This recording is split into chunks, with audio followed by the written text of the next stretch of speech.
மத்திய மலைநாட்டை பாதுகாத்து முன்னேற்ற புதிய சட்டம் மற்றும் அதிகார சபை நிறுவப்படும் என்று ஜனாதிபதி அனுரகுமார் திசாநாயக்க தெரிவித்துள்ளார்.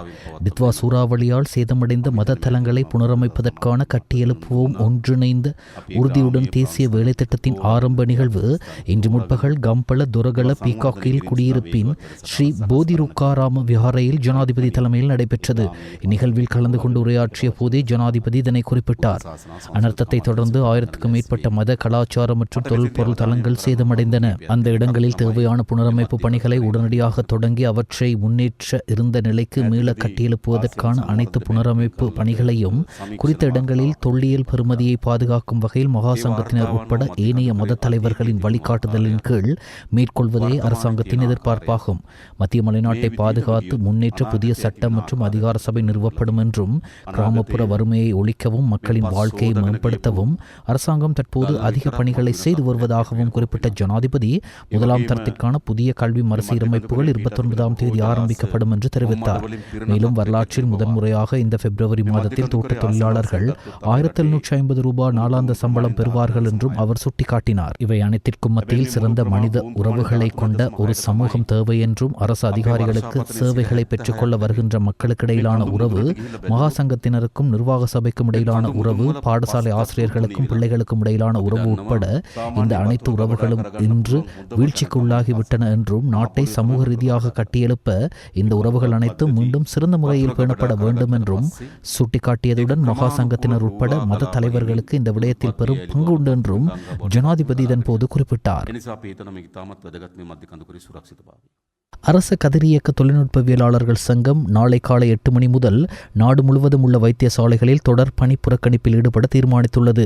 இந்த தொழிற்சங்க நடவடிக்கையின் போது கதிரியக்க பரிசோதனைகள், சிடி பரிசோதனைகள், எம்ஆர்ஐ பரிசோதனைகள், மார்பக புற்றுநோய் கண்டறிதலுக்கான மமோகிராம் பரிசோதனைகள் மற்றும் சத்திர சிகிச்சை கூடங்களின் கதிர்வீச்சை பயன்படுத்தி மேற்கொள்ளப்படும் சத்திர சிகிச்சைகள் அனைத்தும் நாளை பாதிக்கப்பட உள்ளதாக சங்கத்தின் தலைவர் சாணக்க தர்ம விக்ரம தெரிவித்தார். கடந்த 21ஆம் தேதி முன்னெடுக்கப்பட்ட ஒருநாள் அடையாள பணி புறக்கணிப்புக்கு உரிய தீர்வு கிடைக்காத காரணத்தினாலேயே இதனை தொடர்ந்து முன்னெடுக்க தீர்மானித்ததாக அவர் மேலும் குறிப்பிட்டார்.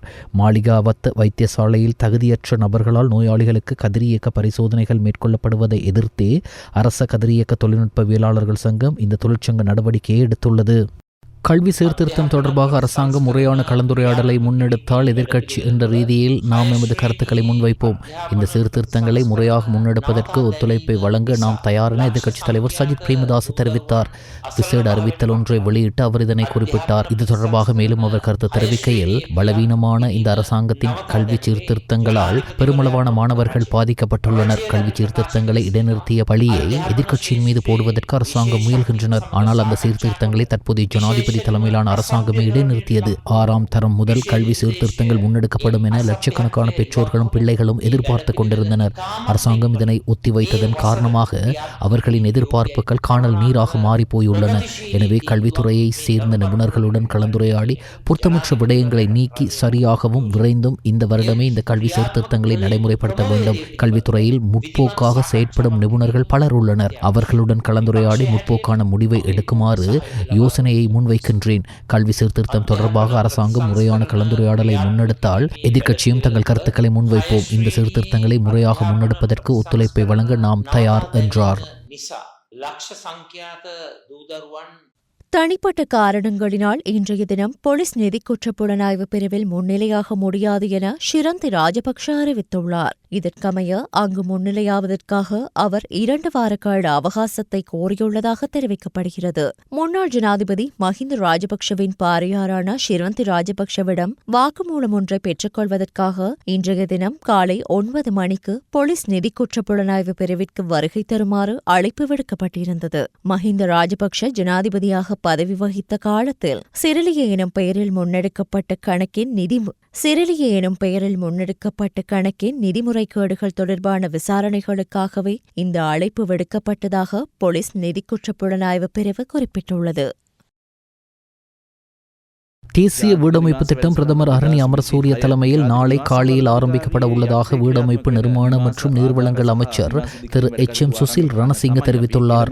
இந்த திட்டத்தின் கீழ் 5 அமைச்சுக்கள் இணைந்து வீடுகளை நிர்மாணிக்கின்றன. காலி மாவட்டத்தில் 200க்கும் மேற்பட்ட பயனாளிகளுக்கு வீடுகள் நிர்மாணிக்கப்பட உள்ளன. அரசாங்க தகவல் திணைக்களத்தில் நேற்று நடைபெற்ற ஊடகவியலாளர் சந்திப்பில் கலந்து கொண்ட அமைச்சர் இது தொடர்பாக தெரிவித்ததாவது, பட்ஜெட்டில் ஒதுக்கப்பட்டுள்ள நிதியை பயன்படுத்தி தேசிய வீடமைப்பு அதிகார சபை இத்திட்டத்தை ஆரம்பிக்கிறது. தித்வா சூறாவளியால் வீடுகளை இழந்த மக்களுக்கு வீடுகளை நிர்மாணிக்கும் திட்டமும் இதில் உள்ளடக்கப்பட்டுள்ளது என தெரிவித்துள்ளார்.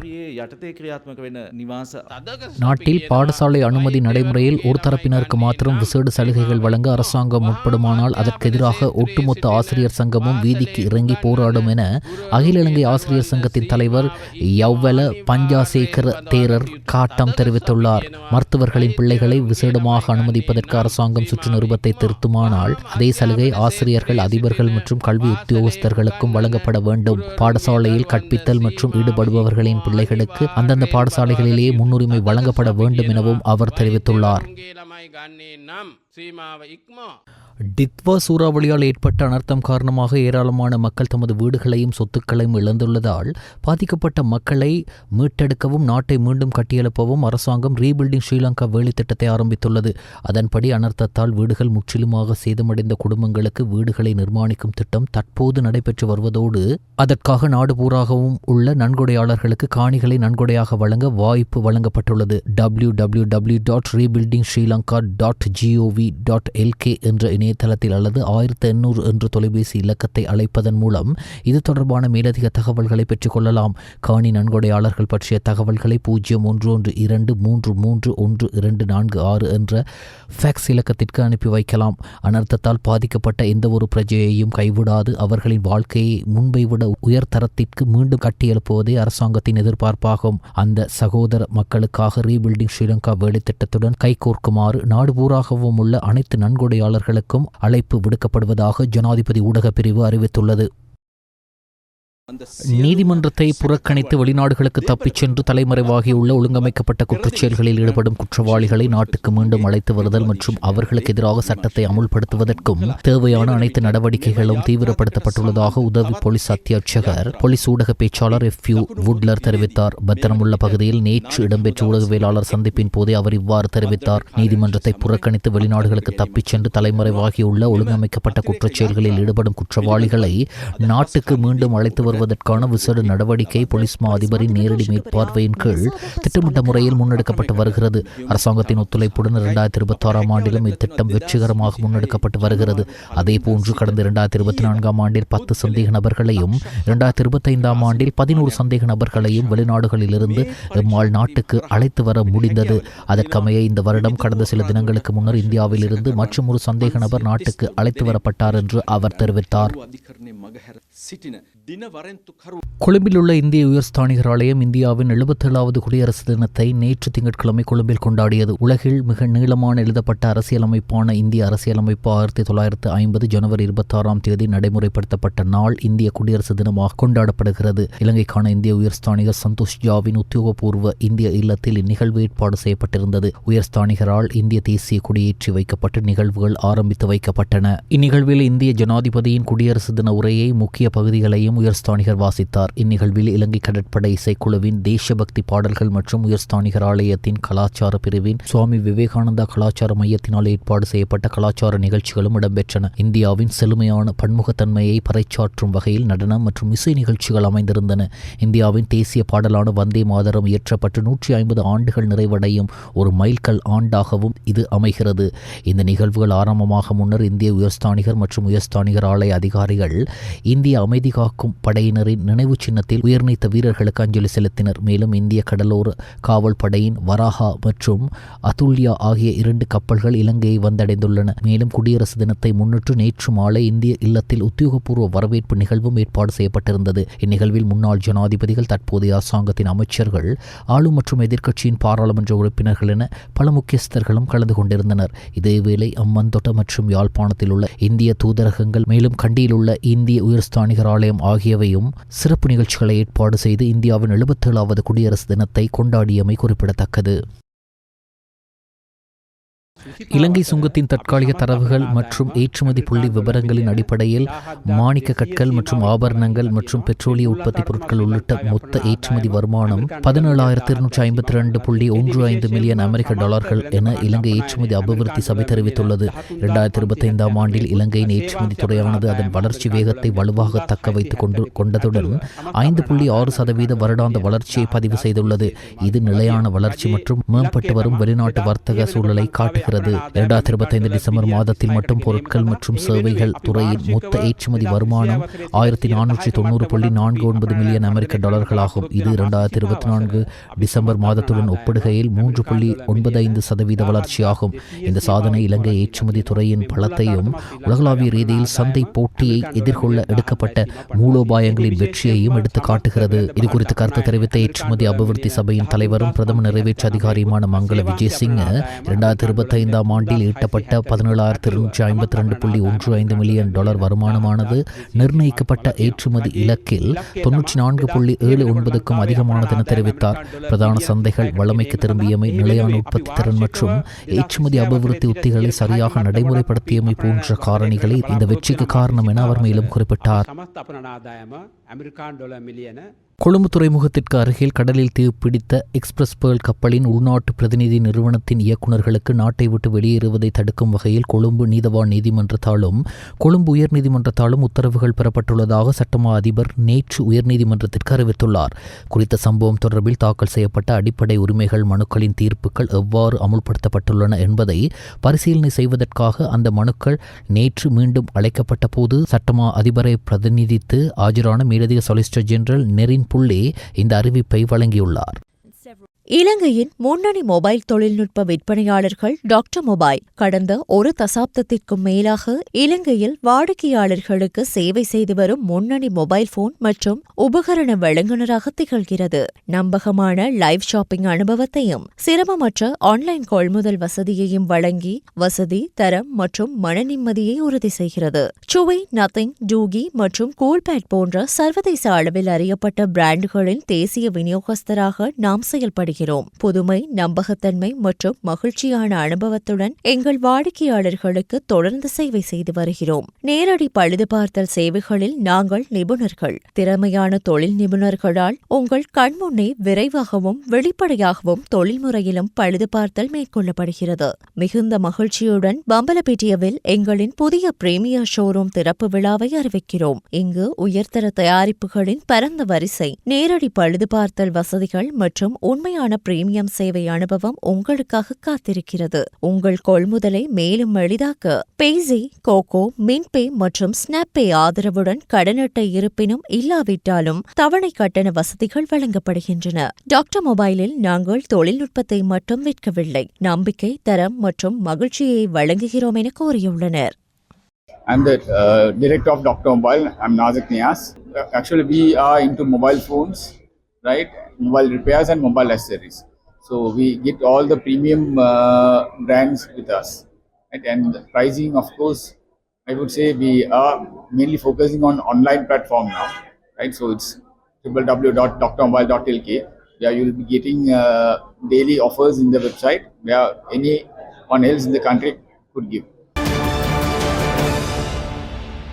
கடந்த 10 வருட கால பகுதியில் 16 முதல் 22 வயதுக்கு இடைப்பட்ட இளைஞர்களின் குற்றவியல் நடத்தைகள் அதிகரித்துள்ளதாக சட்ட உளவியல் விசேட வைத்திய நிபுணர் தாரக பெர்னாண்டோ தெரிவிக்கின்றார். இது தற்போதைய நமது நாட்டில் முன்னெடுக்கப்பட்ட ஆய்வுகள் மூலம் தெரிய வந்துள்ளதுடன் உலகம் முழுவதிலும் இந்த நிலைமையை அவதானிக்க முடிவதாகவும் அவர் குறிப்பிட்டார். தேசிய மனநல நிர்வாகம் 100 ஆண்டுகளை பூர்த்தி செய்வதை முன்னிட்டு நடைபெற்ற ஊடகவியலாளர் சந்திப்பில் கலந்து கொண்டு கருத்து தெரிவிக்கும் போதே வைத்தியர் தாரக பெர்னாண்டோ இதனை தெரிவித்தார். இலங்கையில் 2015 மற்றும் 2016 ஆண்டுகளுக்கு அண்மித்த காலப்பகுதியில் புள்ளி விவரங்களை பார்க்கும் போது நீதிமன்றத்தினால் வழக்கு விசாரணைகள் முன்னெடுக்கப்பட்டு குற்றஞ்சாட்டப்பட்டு தண்டனை பெற்றவர்களின் எண்ணிக்கை சுமார் 200% அதிகரித்துள்ளதாக அவர் மேலும் தெரிவித்தார். இது ஒரு பேரழிவு நிலைமை எனவும் இது இப்படியே தொடருமாயின் எதிர்காலத்தில் 16 முதல் 22 வயதுக்கு இடைப்பட்டவர்களால் சிறைச்சாலைகள் நிரம்பி வழியும் எனவும் வைத்தியர் வலியுறுத்தினார். அத்துடன் மனநல பிரச்சினைகள் உள்ளவர்கள் அல்லது மனநலம் பாதிக்கப்பட்டவர்களில் அதிகமானோர் குற்றவாளிகள் என்ற கருத்து சமூகத்தில் வேரூன்றியுள்ளதாகவும் அது முற்றிலும் தவறான கட்டுக்கதை என்றும் வைத்தியர் இங்கு சுட்டிக்காட்டினார். இலங்கையின் முதியோர் மக்கள் தொகையில் சுமார் 30% மனநல பிரச்சினைகளை எதிர்கொண்டுள்ளதாக முதியோர் உளவியல் நிபுணர் வைத்தியர் மதுஷானி டயஸ் தெரிவிக்கின்றார். கொழும்பில் நடைபெற்ற மன அபிவிருத்தி ஊடாக வாழ்க்கை மாற்றம் எனும் நிகழ்ச்சியில் கலந்து கொண்டு கருத்து வெளியிடுகையிலேயே அவர் இதனை குறிப்பிட்டார். இவர்களில் 60 அல்லது 65 வயதிற்கு மேற்பட்ட முதியவர்கள் அடங்குவதாகவும் அவர் சுட்டிக்காட்டினார். இலங்கையில் முதியோர் மக்கள் தொகை மிக வேகமாக அதிகரித்து வருவதாகவும் அதற்கமைய முதியவர்கள் எதிர்நோக்கும் இந்த மனநல பிரச்சினைகள் குறித்து சமூகத்தில் விழிப்புணர்வு குறைவாக இருப்பதனால் பல பிரச்சினைகள் எழுந்துள்ளதாகவும் விசேட வைத்திய நிபுணர் மதுஷானி டயஸ் மேலும் தெரிவித்தார். சில வேளைகளில் வயது முதிர்வின் போது ஏற்படும் சில மனநோய் அறிகுறிகள் குறித்து மூட நம்பிக்கைகளை அடிப்படையாக கொண்டு முடிவுகளை எடுக்க சமூகம் தூண்டப்பட்டுள்ளதாகவும் அதனை ஒரு சாதாரண நிலைமையாக காண்பித்து வருவதாகவும் குறிப்பிட்ட வைத்திய நிபுணர் மதுஷானி டயஸ் மறதி மற்றும் மனச்சோர்வு போன்ற நோய் அறிகுறிகளை புறக்கணிக்க முதியவர்கள் பழகியுள்ளதாகவும் தெரிவித்தார். இவ்வாறாக முதியோர் மத்தியில் மனநல பிரச்சினைகள் அதிகமாக காணப்படுவதால் அவர்களின் வாழ்க்கை தரத்தில் தாக்கம் ஏற்பட்டுள்ளதாகவும் அதனூடாக உடல் ரீதியான சிக்கல்கள் அதிகரித்துள்ளதாகவும் விசேட வைத்திய நிபுணர் மேலும் குறிப்பிட்டார். தேசிய மனநல காப்பகத்தில் 1999 ஆண்டு முதியவர்களுக்கென விசேட பிரிவு ஒன்று ஸ்தாபிக்கப்பட்டுள்ளதாகவும் தற்போது அங்கு ஆண்கள் மற்றும் பெண்களுக்கான 2 தங்கியிருந்த சிகிச்சை பெறும் விடுதிகள் உள்ளதாகவும் அண்மையில் தீகாயு எனும் பெயரில் பகல் நேர சிகிச்சை நிலையம் ஒன்று உள சிகிச்சை மற்றும் நடத்தை முறைகள் மூலம் மருத்துவ ஆலோசனைகளை வழங்க ஆரம்பிக்கப்பட்டுள்ளதாகவும் அவர் தெரிவித்தார். கொழும்பு பெரிய பள்ளிவாசல் நிர்வாகமும் கொழும்பு பெரிய பள்ளிவாசல் பிறை குழுவும் இணைந்து ஏற்பாடு செய்த பிறை மாநாடு கொழும்பு பெரிய பள்ளிவாசலில் நடைபெற்றது. கொழும்பு பெரிய பள்ளிவாசல் தலைவர் தாஹிர் ரசீன் தலைமையில் ஏற்பாடு செய்யப்பட்ட இந்த நிகழ்வில் கொழும்பு பெரிய பள்ளிவாசலின் பிறைக்குழு தலைவர் ஹிஷாம் பதாஹி நிகழ்வுக்கு முன்னிலை வகித்தார். அல்ஹாபில் MJM சஃப்ரி அவர்களினால் கிராத்தோதி ஆரம்பித்து வைக்கப்பட்டது. கொழும்பு பெரிய பள்ளிவாசல் பிறைக்குழு செயலாளரும் அல்ஹசனியா அரபிக் கல்லூரி உதவி அதிபருமான மௌலவி அல் ஆலிம் ALM மசீன் அல் மக்தூமி அல் ஹசனி அவர்கள் வரவேற்புரையாற்றினார். முஸ்லிம் சமய கலாச்சார பண்பாட்டு அலுவல்கள் திணைக்களத்தின் உதவி பணிப்பாளர் அஃப்ரோஸ் அகமட் விசேட உரை நிகழ்த்தினார். பிறை பார்ப்பதில் வளிமண்டலத்தின் வகிப்பாகம் எனும் தலைப்பில் வளிமண்டலவியல் திணைக்கள உத்தியோகத்தர் டாக்டர் AMM சாலிஹின் உரையாற்றினார். ஷரியா கண்ணோட்டத்தில் சர்வதேச பிறை எனும் தலைப்பில் அகில இலங்கை ஜமயத்துல் உலமாவின் பிரதி தலைவரும் கொழும்பு பெரிய பள்ளிவாசல் பிறைக்குழுவின் பிரதி தலைவருமான அல் ஆலிம் ரிலா அல் மக்தூமி அவர்கள் உரையாற்றினார். பிற நாடுகளில் கடைபிடிக்கப்படும் பிறை தொடர்பான நெறிமுறைகளினால் நம் நாட்டில் ஏற்படும் தாக்கம் எனும் தலைப்பில் கொழும்பு பெரிய பள்ளிவாசல் பிறைக்குழு செயலாளர் மௌலவி MR அப்துல் ரஹ்மான் அல் ஹிலாலி அவர்கள் உரையாற்றினார்கள். அதனைத் தொடர்ந்து தலைப்பிறை தீர்மானிப்பதில் சாட்சியத்தின் வகிப்பாகம் எனும் தலைப்பில் கொழும்பு பெரிய பள்ளிவாசல் பிறைக்குழுவின் உறுப்பினரும் அல் மஹ்மூதியா அரபிக் கல்லூரியின் அதிபர் உஸ்தாத் ஆலிம் CIM அஸ்மீர் ஹசனி உரையாற்றினார்.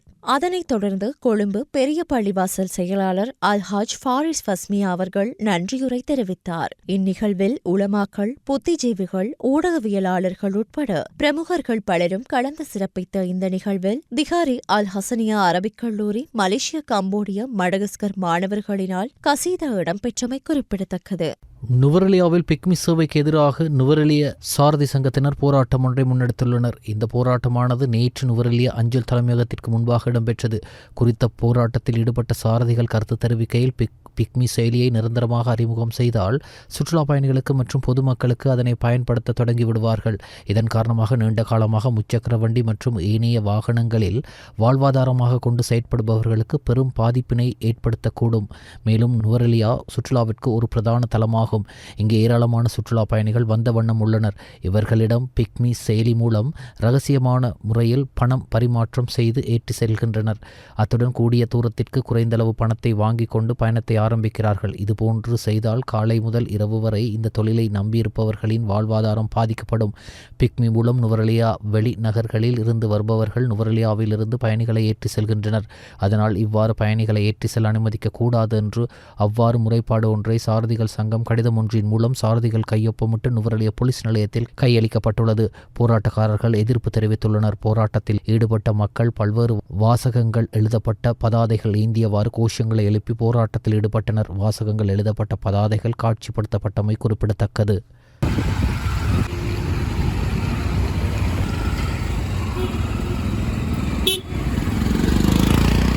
மத்திய மாகாணம் நுவரெலிய மாவட்டம் மாகுடுகள தோட்ட அருள்மிகு ஸ்ரீ கதிர்வேலாயுத சுவாமி ஆலய மகா கும்பாபிஷேகத்தின் 2ஆம் நாளான இன்று கிரியைகள் எண்ணெய் காப்பு சாத்தும் நிகழ்வு இடம்பெற்றது. காலை விநாயகர் வழிபாட்டுடன் ஆரம்பிக்கப்பட்டு புண்ணியாக வாஜனம் தைலா பாத்திர பூஜை என்பன இடம்பெற்று அடியவர்கள் மூலம் கதிர்வேலாயுத சுவாமிக்கும் ஏனைய பரிவார மூர்த்தி சிலைகளுக்கும் எண்ணெய் காப்பு வைக்கப்பட்டது. இதில் நுவரெலிய மாவட்டத்தைச் சேர்ந்த ஏராளமான பக்தர்கள் கலந்து சிறப்பித்தனர்.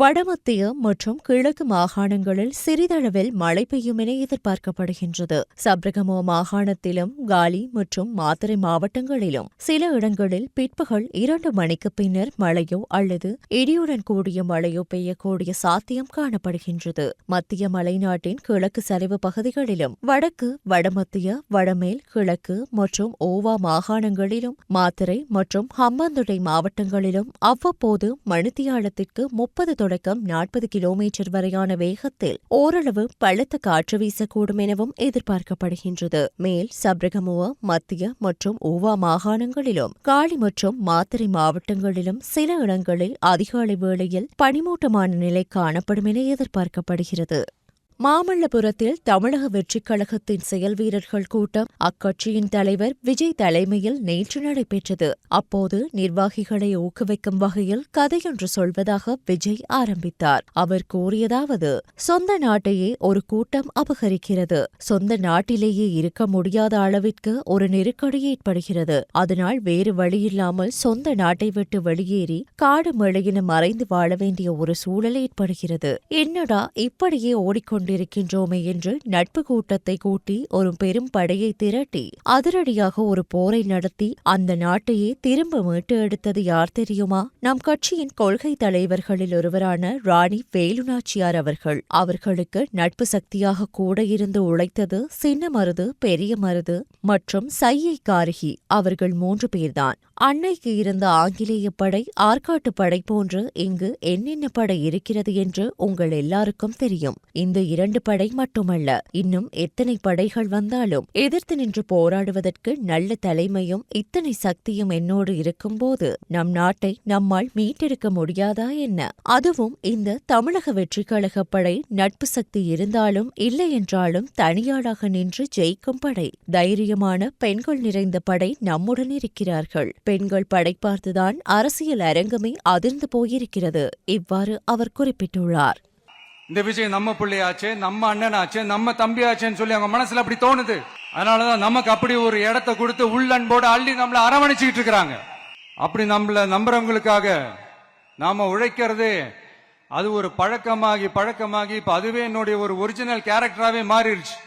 இத்தனை வருஷமா இருக்கிற அந்த உழைக்கிற குணம் அது எப்படி மாறும்? அதெல்லாம் மாறவே மாறாது.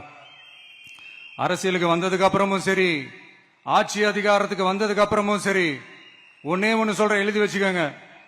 இதுக்கு முன்னாடி இருந்தவங்க மாதிரியோ இல்ல இப்ப இருக்கிறவங்க மாதிரியோ ஊழல் செய்யவே மாட்டான்.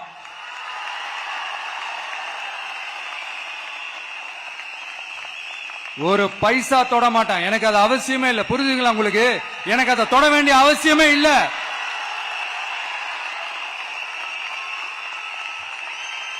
ஒரு துளி ஊழல் கரை கூட படியவே படியாது, படியவும் விட மாட்டான்.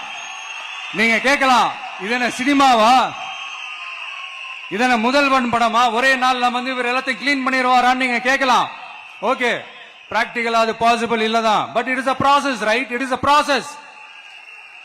இப்படி எதுக்குமே ஆசைப்படாத ஒருத்தன் அரசியலுக்கு வர்றான் அப்படின்னா, அவன் கண்ணு முன்னாடி ஏதாவது ஒரு தப்பு நடக்குது அப்படின்னா, அவன் கண்ணு முன்னாடி ஏதாவது இந்த மாதிரி ஒரு ஊழல் நடக்குது அப்படின்னா அதை பார்த்துக்கிட்டு அவன் சும்மா இருப்பான்னு நினைக்கிறீங்க?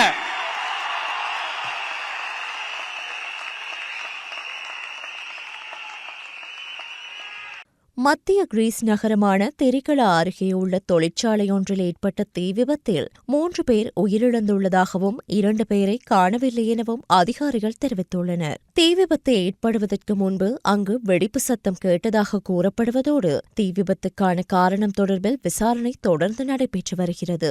தீ விபத்தில் காயமடைந்த 6 பேரும் தீயணைப்பு வீரர் ஒருவரும் வைத்தியசாலைக்கு கொண்டு செல்லப்பட்டுள்ளனர். அவர்கள் ஆபத்தான நிலையில் இல்லை எனவும் சுவாச பிரச்சினைகளால் பாதிக்கப்பட்டுள்ளனர் என சுகாதார அமைச்சர் அடோனிஸ் ஜார்ஜியாடிஸ் தெரிவித்துள்ளார். தீயை அணைக்க 40 தீயணைப்பு வீரர்கள் மற்றும் 13 தீயணைப்பு வாகனங்கள் அனுப்பப்பட்டுள்ளதாக கிரீஸ் தீயணைப்பு சேவை தெரிவித்துள்ளது. மெக்சிகோவில் நடந்த துப்பாக்கி தாக்குதலில் குறைந்தது 11 பேர் உயிரிழந்துள்ளதோடு மேலும் 12 பேருக்கு காயம் ஏற்பட்டுள்ளது. மெக்சிகோவின் குவானாஜுவாடோ மாநிலத்தில் உள்ள சாலிமென்கால் நகரில் இருக்கும் காட்பந்து மைதானத்தில் நேற்று இந்த தாக்குதல் நடந்துள்ளது. தாக்குதலுக்கு காரணமானவர்களை கண்டுபிடிக்கும் முயற்சிகளை போலீசார் தொடங்கியிருப்பதாக மேயர் அலுவலகம் தெரிவித்தது. துப்பாக்கி சூட்டில் காயமடைந்த 12 பேருக்கு தற்போது மருத்துவ சிகிச்சை வழங்கப்பட்டு வருகிறது. இதற்கிடையே கடந்த சனிக்கிழமை அதே வட்டாரத்தில் மனித உடல் பாகங்கள் அடங்கிய 4 பைகள் கண்டெடுக்கப்பட்டன. அந்த பகுதியில் உள்ள கும்பல்களுக்கு இடையே தொடரும் மோதல் காரணமாக இந்த சம்பவம் நிகழ்ந்ததாக சந்தேகிக்கப்படுகிறது. குவானாஜுவாடோ ஒரு வளர்ந்து வரும் தொழில்துறை நடுவம். சுற்றுப்பயணிகள் பலரை ஈர்க்கும் பல பிரபலமான சுற்றுலா தலங்களும் அங்கு இருக்கின்றன. இங்கிலாந்து அணிக்கும் இலங்கை அணிக்கும் இடையிலான 3வது மற்றும் இறுதி ஒருநாள் போட்டி இன்று நடைபெற்றது. கொழும்பு ஆர். பிரேமதாச மைதானத்தில் நடைபெறும் இந்த போட்டியில் நாணய சுழற்சியில் இங்கிலாந்து அணி வெற்றி பெற்று முதலில் துடுப்பாட்டத்தை தெரிவு செய்தது. தொடரின் முதல் போட்டியில் இலங்கை அணியும் 2வது போட்டியில் இங்கிலாந்து அணியும் வெற்றி பெற்ற நிலையில் இந்த போட்டி இரு அணிகளுக்கும் தீர்மானமிக்கதாக அமைந்தது.